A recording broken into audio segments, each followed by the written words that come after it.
കണ്ടോ, നമ്മൾ ആദ്യം കണ്ട ബീച്ചും ബോട്ടിൻ്റെ ഓഫീസൊക്കെ ഉണ്ട്. എത്ര ദൂരെയാണ്. ബീച്ചിങ്ങനെ നീണ്ട് കിടക്കുക. ആയിരക്കണക്കിന് ഷെൽട്ടറുകളുണ്ട് കേട്ടോ, ഇങ്ങനെ ടെൻറ്റ് പോലെ. അങ്ങനെ നമ്മൾ ഷിപ്പിൻ്റെ തൊട്ടടുത്തെത്തി. നമ്മൾ അങ്ങനെ കണ്ടപ്പോൾ ഒരു പെട്ടിയാട്ടയുടെ അത്ര ഉണ്ടായിരുന്ന ഷിപ്പിൻ്റെ വലിപ്പം കണ്ടു. ഇപ്പോൾ ഷിപ്പിനോട് നമ്മൾ അടുത്ത് വരുന്തോറും വലുതായിക്കൊണ്ടിരിക്കുക. ജയൻ്റാണ്, ജയൻ്റ് ഷിപ്പ്, ഭീമാകാരനായ ഷിപ്പ്. അല്ലാണ്ട് ഇപ്പം എന്നെ പറയണേ, ഇതിലെന്തോ ഒരു റൂംസ് കാണൂല്ലേ.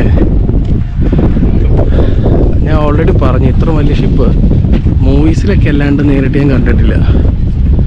നമ്മുടെ എറണാകുളത്തൊക്കെ നമ്മൾ ഈ ക്രൂയിസ് യാത്രയൊക്കെ ഉണ്ടല്ലോ കടലിലേക്കൊക്കെ, അതൊക്കെ ഇതിൻ്റെ 50% അല്ലെങ്കിൽ 30% വലിപ്പമേ കാണുള്ളൂ. ഇതെന്നാ സൈസാണ് ഇത്. ടൈറ്റാനിക്കിൻ്റെ വലിപ്പം എന്തോരായിരുന്നു പോലും. ഇത്രയൊക്കെ ആയിരിക്കും. അന്നത്തെ കാലഘട്ടത്തിൽ ഇത്രയും വലിയ ഷിപ്പ് കോമൺ അല്ലാത്തത് കൊണ്ട്